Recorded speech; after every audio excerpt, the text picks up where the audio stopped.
Today's show will be an interview with Kevin O'Leary, the chairman of Beanstox and O-Shares, and Connor O'Brien, the CEO of Beanstox and O-Shares. So Kevin and Connor, thank you for coming on our channel. Thank you. Great to be with you. Yeah, so let's jump right in with Tesla. We have a lot of fans from this channel and from our second channel. Our second channel is actually all Tesla content. And also, given that your son works at Tesla, what's your take on the company and the equity price? And it's worth more than all of the other auto companies right now. The stock has had a huge run this year. So what's your outlook for the company? I was not a Tesla fan just a year and a bit ago. Last July, which is just over a year ago, I was sitting at the dining room table with my son, and he had just finished his first internship there.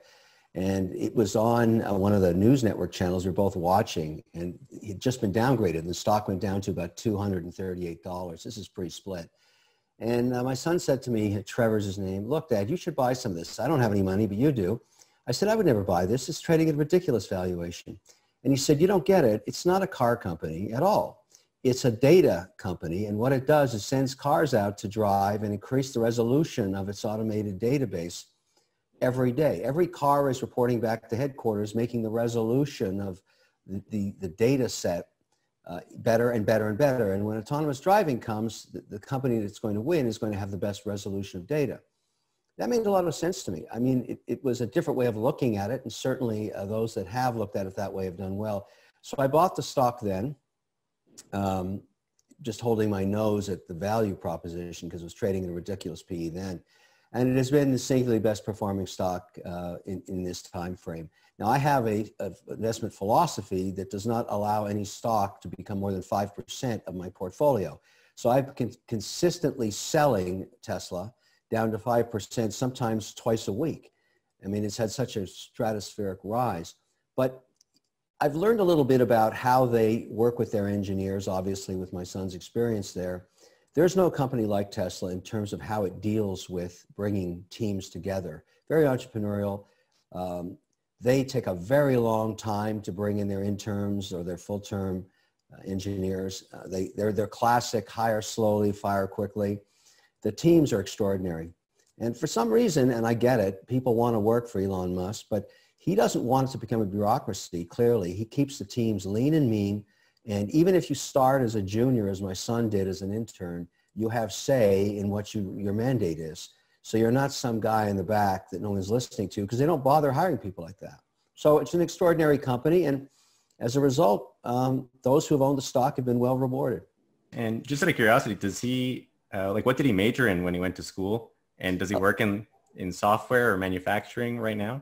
Well, he's an electrical engineer, and everything is software. I mean, that's basically, you know, he worries about power, battery, integration, all kinds of stuff. I mean, I used to think I could keep up with him, but he's so far past that now.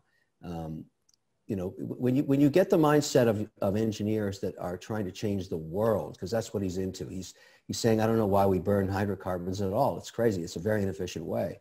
And so, you know, he's on board with that mandate, and that's the kind of person that Tesla attracts. So is Tesla, when we look at all the car companies combined, you said you were very excited about the autonomy part of it. Is that something that you look at valuing somewhat separately from the car company itself? Like this, if this happens, I've seen projections that this is a $150 billion market 2030. Is this something you're looking at very closely? Well, you know, here's what I think is valued into the stock, rightly or wrongly.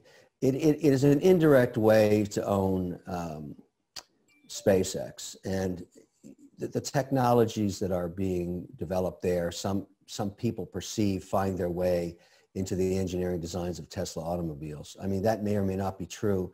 Certainly the heads-up displays and some of the things I saw, you know, in the recent launch looked very close to me, that, you know, to what my Tesla looks like. And so I'm thinking there is some bleed between those two. Clearly Tesla is ahead on battery technology, and as a result, they're just going to win that game. And frankly, for a company that doesn't spend any advertising dollars, and here's an example, we're talking about it right now, that is a huge advantage in the automotive business. Everybody else is spending billions of dollars advertising their Me Too cars and getting no market share. if I buy a new car, it's going to be a Tesla. I'm not going to buy another electric car. They own that market. And because I already have one, I know how it works. And the fact that it upgrades itself every couple of days, that really impresses me. I'm getting better and better and better resolution on my own driving on this car just because headquarters keeps upgrading the software. It's a unique model. I mean, look, I was a skeptic. I am no longer a skeptic. When the data changes, I change. So yeah, with the pandemic and everything, the tech stocks have actually risen to all-time highs. And also at the same time, we've seen like a huge uptick in IPOs and SPACs, especially for electric vehicle companies. Like, do you think there's maybe like a bubble or overvaluation in some of these tech or EV or electric vehicle names? And like, are you worried a little bit about the IPO market since usually like an increase in IPOs maybe signals a topping out? No, I'm not. And I'll tell you why. You know, I have over 50 private companies I'm an investor in across America, practically every state and every sector. I do everything from workout equipment to greeting cards to technology. I do DNA testing. I mean, there's just so many different businesses I'm in. And it's all been empowered by technology. When we had the beginning of the pandemic and retail basically shut down, my companies lost, you know, significant amount of momentum because majority, or if you look at any mid-cap company, 50% of its revenue comes from retail, and that's a 50-cent dollar margin business, and then usually 40% with Amazon and 10% from their own website. That's the classic mix. And so when you lose 50% of your revenue, as happened in late March, they had to pivot. So they started buying Shopify licenses, they bought DocuSign licenses, they bought Microsoft standardization. They used Wix.com to enrich the experience on their websites. They went to logistics with Facebook Shop and Walmart. And so they created an alternative to retail distribution at 100 cents on the dollar margin when you're selling direct to your customer. And that happened right across the portfolio. And so the companies that empowered all that are the internet giants of the world. It's not just the FANGs. Some of the names I just rattled off, Wix.com, they're not all American companies. There's a global focus on e-commerce, and we're only in the third inning on that. I mean, these stocks, technology will continue to lead the market for probably the next 3 to 5 years. That's what I think. It's changing the entire economy and accommodating the fact that, you know, we're in this horrible pandemic. Without technology, we would have really been screwed. But here we have a way to actually conduct business online, digitally, direct to our customers, and we are flourishing. I'd like to just add one more thing. So Kevin's talked about the fundamentals of why these technology companies are doing better and better. They got the wind at their backs. They're basically getting a greater share of the economy. The other thing when you talk about valuations is it requires looking at bond yields. Bond yields are now so low. There's massive amounts of institutional money in the world that needs yield and needs return. They're not going to get it out of bonds. So there's a gradual shifting of some of this money from bonds into equities. And that supports valuations of these companies as well. Yeah, that's great. And that's sort of, we're also looking at, so you guys talked about some of the smaller tech companies, but looking at, you know, some of the larger companies, the tech giants, we have Apple, Amazon, Microsoft, Facebook. So if you look last year, they're all, even mid-2019 or early 2019, the valuations are well under at 1 trillion. Now we're seeing Microsoft, Apple, Amazon essentially at 2 trillion. So it sounds like you guys think this momentum could continue. Like, could we be seeing these $3 trillion companies, or are smaller tech names more attractive? Or what do you think about these big tech giants continuing their sort of reign? Eventually, they'll be worth $3 trillion each. Hard to know how long that takes. Maybe the next trillion takes longer than the trillion that just happened. And there definitely are what we call mid-sized giants that are growing quite rapidly. That are in an ETF, OGIG. It's designed to own the very big companies as well as the mid-sized giants, and they are getting stronger revenue growth in the mid-sized giants. Shopify is an example in Canada and the US. There are many in the rest of the world also in that category. I prefer to own a broader portfolio than just the FANGs because this phenomenon is worldwide. It's not just North American. And as Connor just detailed, some of the mid-sized companies are growing faster than the FANGs. And the valuation on internet giants really has to do with sales growth. You know, if you had said, oh, the PE for Amazon is too high 10 years ago, you would have missed out on thousands of % increase in value. So you don't necessarily value tech just on earnings. It's a factor, but sales growth is far more important. And so indexing, like an OGIG Connor mentioned, that's what I use. I own that. It's got over 70 names instead of just 4, including the FANGs. Okay, great. And then sort of we're looking at the tech giants getting so big, but China is sort of this first economy outside the US where it's like, do you start looking at that economy? China has some tech giants. Are these companies innovating? Are they copying? What are your thoughts on this? Is this sort of something investors should be looking at? They used to copy. They used to copy. If you look 15 years ago, I wouldn't call it copying. I would call it theft. They would basically steal IP and copy it. And they'd still do a little bit of that. We're trying to fix that, obviously, in the trade wars. But people don't understand. China graduates 250,000 engineers a year, and they're not all stupid. There's some incredibly smart people working on technology there. We graduate about 68,000 domestically. So they're beating us in just terms of brain power coming into the market. And I'll give you an example. On 5G technology, their use of the bandwidth is far more efficient than ours, significantly.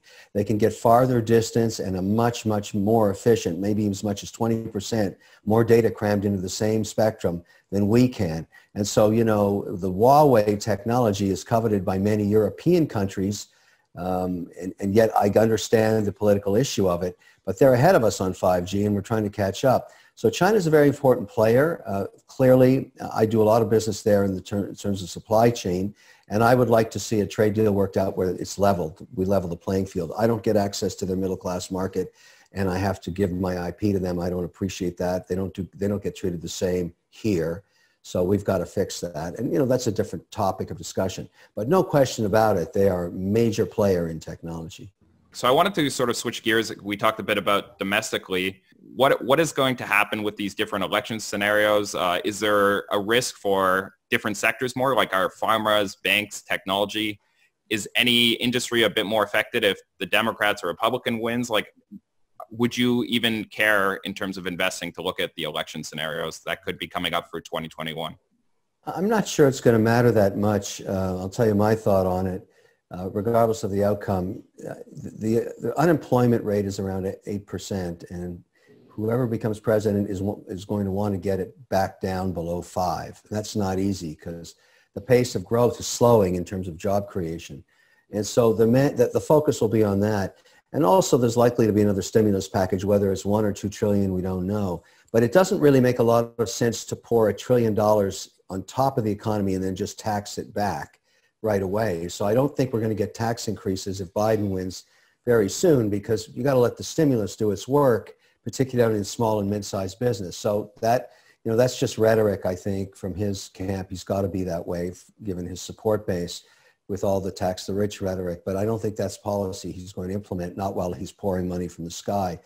The one sector that would get more damage than it already is would be energy, because Biden's likely to have more of a green bent and a more regulated approach. He'll probably shut down the ANWR and the drilling off the East Coast that was opened up by Trump. And so that could be affected. But Biden is of an age that he probably won't serve a second term. So he'll be focusing his 36 months, you know, his first 3 years on getting people employed again and hopefully getting on the other side of this pandemic. And then it's jump ball again in the election that he probably won't participate in terms of what direction the country goes after unemployment's below 5%. It'll take him 4 years to get there. So he's going to be a pretty benign president, and I think the market continues to go up during his tenure if he gets elected. Yes. Okay. And then the next sort of thing is we're looking at the airline business. Is this a sector that can come back eventually, or is this a permanent shift where I know 45% of travel is businesses? Is this sort of a permanent shift in that now people will just fly a lot less? Sort of, are they in this old economy that can't come back? I don't think the airlines are suffering just because the pandemic has shut them down on the short term. And I'll give you an example. We are budgeting across my 56 companies to look at Q1, Q2 now for things like office rent expense, business travel, things like that. And because we've been forced to work remotely, we now think we can reduce our square footage by about 15% in all of our offices, because the people in compliance, accounting, and logistics don't want to come back to the office ever. But it's around the business travel that I'm really fascinated. That used to be one of our biggest expenses, flying around to conferences, going to see clients. Well, we have successfully run these businesses now for over 6 months, doing exactly what we're doing right now. We're on a Zoom call, and we're able to, it's not the same as going out for dinner with your client, but it's good enough. And so we don't see the need to spend millions of dollars on air travel anymore. And so what I think the airline industry has to do is probably they're not going to get the support they want. It would be easier and far less expensive to simply give unemployment insurance to the displaced airline workers, ramp workers, luggage workers, all that, than keep the shareholders of airlines intact. We have to let them go through bankruptcy and consolidation. That's the right way to do it. And that way the assets fall in the hands of stronger managers. But if the government just supports these zombie businesses, and it's not because they're bad people, it's just because people's preference and behavior for travel has been reduced, not just for the next few months, for the next many years. Technology has allowed us to be more efficient. There's nothing more than a waste of time of spending 6 hours flying across the country, staying in a hotel and flying back. Why? Well, you don't have to do that anymore. And so, board meetings are being done online, et cetera, et cetera, et cetera. So we don't know what the capacity reduction is. My guess would be it's 20%. So we need 20% of the airlines to go out of business, and then a new efficient transportation infrastructure is born. I'm a big proponent of letting the market be the market and letting them go bankrupt. I do not want to just give more money to airlines. I don't know why I want to save airline shareholders. I don't care about them at all. I care about the people that work there. So the only way you solve for that, provide unemployment and bankrupt the inefficient airlines, and there's plenty of those. A couple of comments. People like to travel for tourism, just for leisure. That probably comes back gradually. For business, I was looking at my own budget. Last year, I think I spent $120,000 traveling. There's no way I'm ever going to be traveling that much again in the future. Yeah, I'm going to go back to traveling across the country back and forth, maybe half as much, probably not even half as much. Look at the capacity. The planes exist. They're not going to disappear. And so you've got excess capacity, drop in demand. It's unlikely that the airline industry can go back to the profitability it had in the last few years. Very unlikely. Yeah. Also, we're seeing a lot of companies that are coming public and they don't really have any products at all.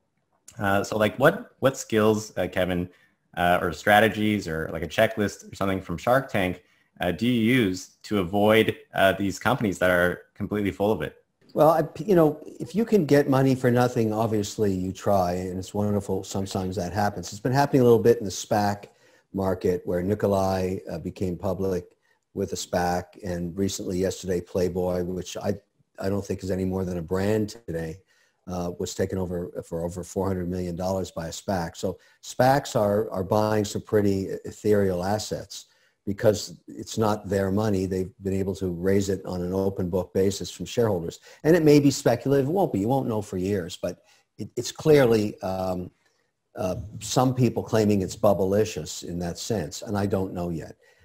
But for me as an investor, what I look at is the company proven one thing? The number one thing I look at, customer acquisition cost. So there's so many deals on Shark Tank that come in, and most companies that start up in America today go online. They want to attract customers and sell them direct because retail is in question now. Retailers are shutting their stores down, and most people would rather receive their products direct anyways if they could. So if you can prove to me that your customer acquisition cost is below the lifetime value of the customer, and you've got at least 12 months data showing me that, then I'm happy to pour gasoline on your fire. I'll give you $1 million because you already know how to make money, and I'm just going to make more money with my injection of capital. We can negotiate on the structure, whether it's debt, whether it's equity, whether it's a royalty. I don't care about that. But I don't invest in anything that hasn't proven its customer acquisition cost, because the majority of companies, 80% of them, fail for that singular reason. They're never able to get their customer acquisition cost below lifetime value, and they simply go bankrupt. Okay, yeah, so let's talk a little bit about saving and investing. Why do you think that like so many Americans are not investing, and like what is the cost to themselves or to their families or even on society of that? Well, let me say what really got me motivated into financial literacy, particularly in the last 6 months, something that absolutely shocked me. You know, as I mentioned, I've got these 50 plus companies. I was very involved in structuring their PPP loans. In other words, we tried to share our accounting data, our systems data to accelerate getting the PPP loans put in place. And 90% of my companies did receive some form of financial support because we were able to get PPP. But during that process, I learned something that just blew me away. The majority, or many, I should say, of my employees and the employees of the supply chain that supplies our companies, because we're very integrated with our supply chain, have no investment strategy at all. They don't have anything saved. They have nothing planned for their retirement. And they're in their, you know, mid-20s to early 30s. That is insane. And, you know, because it got exposed to me because we were talking about payroll. You know, and the PPP loan took a snapshot of your payroll Feb 15th and where it was going to be June 30th or June 15th. And so we got into these discussions with our employees and I was shocked. Nobody has any savings or any investment strategy. And there's a difference between saving and investing anyways, because if you don't start putting aside at least $100 a week, if you've got a job, you will have nothing at the end of your career to live off. If you invest $100 a week, a minimum, you could have as much as $1.3 million, $1.4 million, $1.5 million, depending on how the markets perform over the next 40 years. So that became my mission, and I began to do a lot of work in this space to provide some solution for my employees and for anybody in their situation. And that's how Beanstox was born. It's an app that helps you save and then invest. Yeah, so can you talk a little bit more about the Beanstox platform and how it helps these Americans? Yeah, what I learned was, again, from this experience with my own employees, very few people know how to buy stocks and bonds or manage a portfolio. My original thought was, well, everybody knows how to go online and just buy a stock and buy a portfolio and manage their money through their career. I was completely wrong. A fraction of the population can do that. In fact, today there's 100 million Americans that don't have an investment account. That's stunning. That's a mistake right down at high school level that we never taught our kids, you know, financial literacy. It's changing. Florida has adapted a program now at high school levels. And I think other states like Texas, California, New York are going to do the same. But I looked around to try and find a solution that would make it incredibly simple to take that $100 and put it to work. And I couldn't find one. So, you know, I'm a fortunate guy. I have lots of people I work with. I built one. I said to Connor, let's build something that I can put on my platform to support people that want to invest. And we built Beanstox. We built it from the need of people who really don't know how to do this, to make it incredibly simple. And there's lots of other apps out there, but none of them work the way that Beanstox do. Beanstox helps you make that critical decision, put that $100 to work, and then 10% of, you should be taking 10% of your paycheck every week and investing it. And Beanstox lets you do that. It gives you a really diverse portfolio of dividend growing stocks and technology we've been talking about. Those are the drivers. It's primarily built around American equities, which people want. And it's got a fantastic diversification portfolio using exchange traded funds, but it makes it incredibly simple. That's what I wanted. I don't expect people to learn how to trade stocks. I don't expect them to go online all day and buy and sell bonds. That's not what they do. They're busy with their lives. But Beanstox takes all of that complexity away and makes it really, really easy. So I encourage people, look, if you want simplicity and you don't have any investment account, try Beanstox. Just download it for free and check it out. We've kept the fee structure totally transparent. It doesn't care whether you put in 1,000 a week or 100 a week or whatever. You still pay just $5 a month, and it does everything else for you. It's great. I'll just add a little bit to it. If I could just add a little bit, people want to find it. It's Beanstox.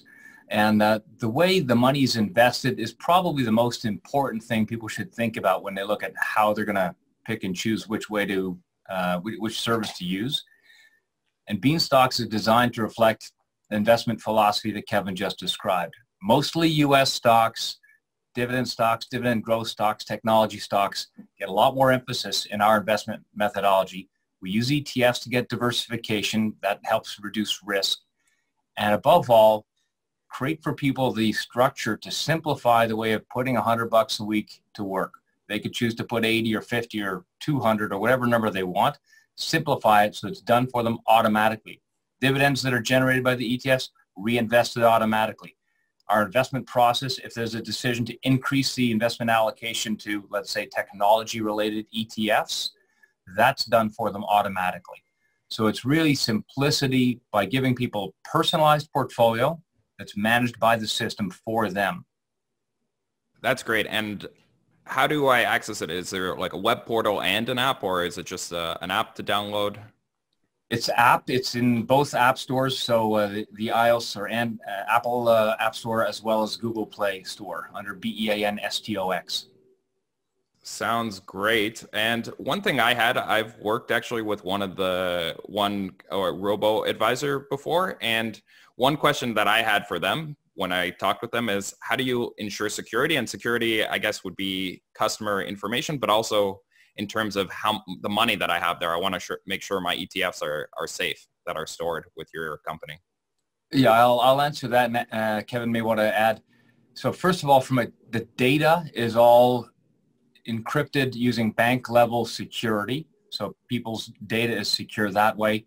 As for the money is always within the banking system. So people will transfer money from their bank into the Beanstox brokerage account that's opened for them when they use the app. And it stays within that banking system, the brokerage system, and with a world scale custodian, so that their assets are always their assets. And that ensures that their money and their investments are secure. I guess I'd add one more thing. People know Kevin O'Leary, and Kevin is not going to put his name on something unless he's confident in the level of security. Yeah, that was number one. I mean, obviously, I care a lot about my employees. I really built it for my own team. Obviously, when we saw how useful it would be, we got a lot of people saying, look, this has finally made it easy for me to do it. I'm so insistent that you really need to take $100 a week. I don't care who you are. You have to do that, because if you don't, the consequences are catastrophic in your 60s. And so, you know, if you don't feel that you want to do this online yourself, and there's plenty of ways to do it there too, but most people, as I found out, have no idea how to build a diversified portfolio or which stocks to buy. And nor should they. They're busy living their lives. I get it. I mean, I'm obviously in the financial services industry, so I'm able to do that. But my employees can't, and I can't be there buying stocks and bonds for them.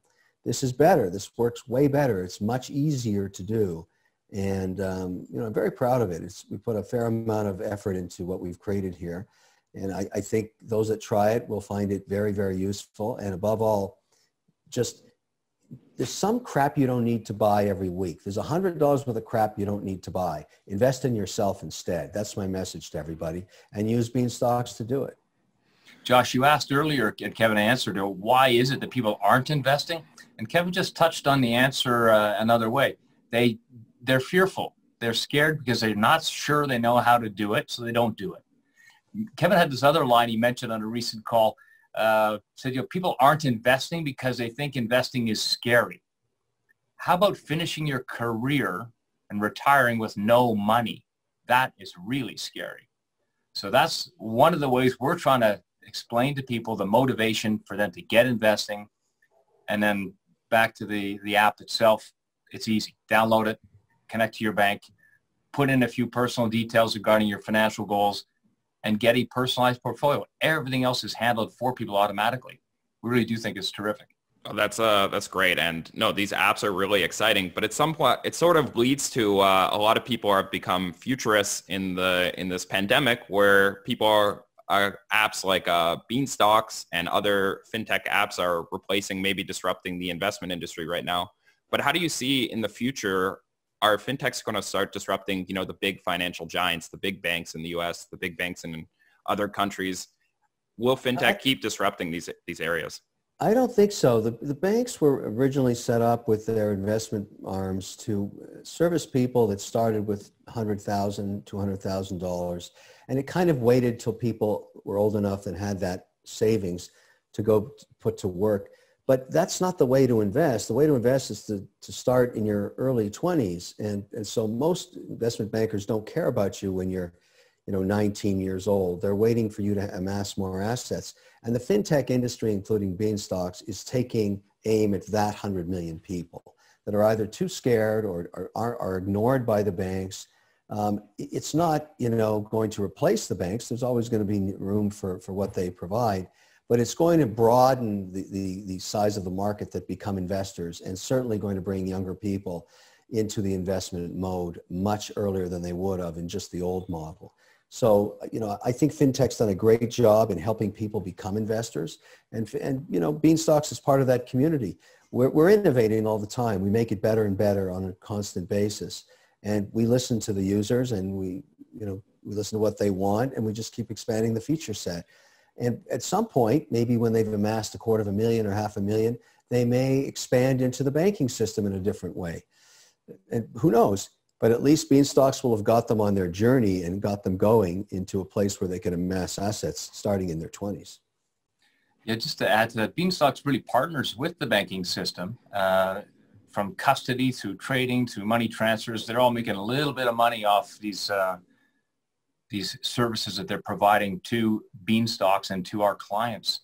The other thing, you guys know Tesla very well, so let's just think about that compared to Tesla and the car industry versus fintechs and the financial industry. Tesla is actually motivating the rest of the car industry to innovate faster. So they're actually creating a valuable business, and they're improving the whole auto industry. I think also fintechs are doing that. They're basically causing the big banks to innovate and provide their bigger customers better services. So what Kevin said is likely going to happen. We're going to have a lot of customers that will never have any money invested. The big banks wouldn't take them as a customer. They'll start with us. And if they succeed to growing to several $100,000 of account value, they may want to move to a higher service that might be provided by the big banks. And we're perfectly fine with that. If they graduate from Beanstox and become millionaires, great. Love to see it. So that's quite interesting, that because some people have been predicting, the downfall of these big banks, and not anytime soon, but something that could be disrupted. And because there's other markets that have clearly been disrupted, like energy, and they're being disrupted by EVs. I believe it's about 50% of oil is used in cars. So can this sector recover? Some estimates say 30% of cars will be electric by 2030. It might even be higher. Would this be a sector that you don't touch anymore, that you wouldn't really want to touch anything sort of oil, energy related? How are you seeing this sector play out over the next 10 or 20 years? If you look at what countries are doing around the world that have oil assets, Saudi Arabia, Canada, Mexico, certain Nordic states, offshore assets, they've taken the view that for the next 25 years, hydrocarbons are a cash flow item. They've stopped heavy capital expenditure. They just do maintenance expenditure. And they diversify the profits of those cash flows into other sectors of the market. The Saudis are doing that now. The Canadians have a more landlocked situation, but they're trying to do the same thing. Certainly, the Nordic countries have amassed great wealth by putting this strategy in place 30 years ago. They took 50% of the profits of every oil company and put it into a state fund. So that really, really worked. And I think hydrocarbons will be around for probably another 25 years. So what the U.S. tech companies have done, like take a Schlumberger, it loses about 3% a day. It just continues to go down. They've just left shale completely. They're the world's largest oil service entity. And at some point, all the CEOs of these oil companies are coming out and saying, look, we're going to stop CapEx to support our dividend. The dividend yields are 5 and 6% now.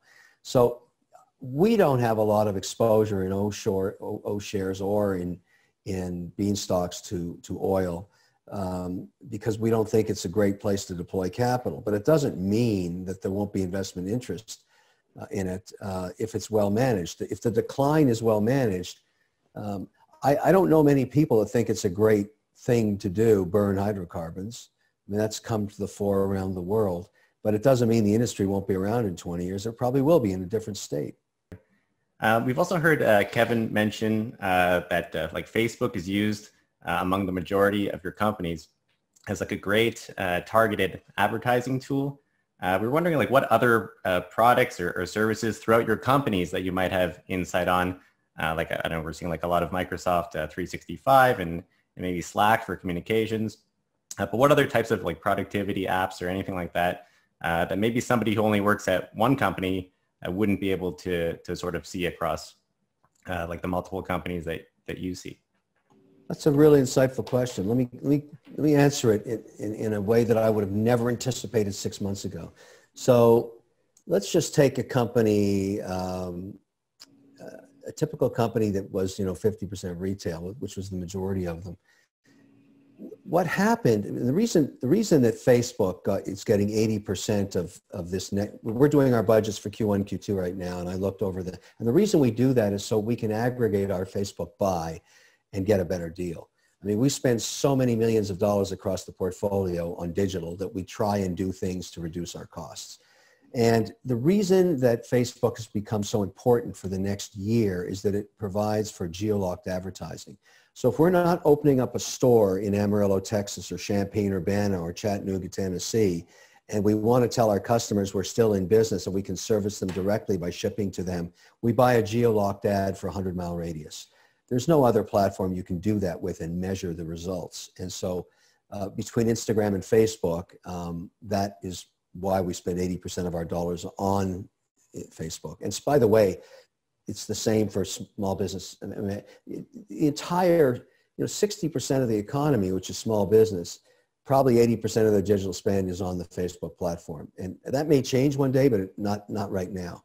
So, but the other area that just really shocked me, in the old days, 6 months ago, it didn't matter if you had a crappy picture of your product on your website because it was only 10% of your sales. I mean, you should do better. Or a video describing the product or service or customer support or whatever. That's not the case now. Because we've moved to a model where almost half our sales are direct to customer now, we need really rich interactive experiences, both on the photography and the storytelling and the video. We need, 29-second videos, 59-second videos, 2 minutes and 20-second videos, depending on which platform you're putting the messaging on, whether it be a LinkedIn, a Twitter, an Insta, or a Facebook. These things are all different in terms of how they're approached. Is it vertical? Is it horizontal? And so the people that we're spending more money on now that we would have never done before is we spend more money on videographers, more money on editors. We do some of our production offshore in India and in Israel and in China because we can find animators at a lower cost. We spend so much money on the arts. So if you're a Tisch graduate, I mean, imagine, I used to tell people there's only 3 degrees you should consider in university: engineering, engineering, and engineering. But now I'm actually hiring artists and writers and photographers and editors in a way I've never done before. We're competing for good editors. They stay as private and you compete for their time for the projects. This is what's changed in the last 6 months because the storytelling and the integration, you look at any of my websites, any of my companies, we've upped our game dramatically. We have rich content, rich interactive video, really strong photography, imagery. We've redone everything at a cost of millions of dollars. So, and we've standardized on DocuSign, we've standardized, on Shopify, we've standardized on Facebook, we've standardized on Instagram. We know how to use those products and how their algorithms work. And so this whole new digital pivot is going to be a much more efficient America is going to come out of this. And we're never going back to the old retail model. Probably 40% of our retail locations we're never going to reopen. So that has impact on real estate, obviously. And like what advice do you have for our business, for our YouTube channel, like to expand it? And like, should we move on to other platforms, or is there something that we're not doing today that we could do, or some interesting topics that we should be talking about? I was wondering if you have any insight on that. I've learned that what matters is to provide consistently good content week in, week out. I mean, you really should care about what you deliver to the market, make it informative. It doesn't matter, what sector you're involved in.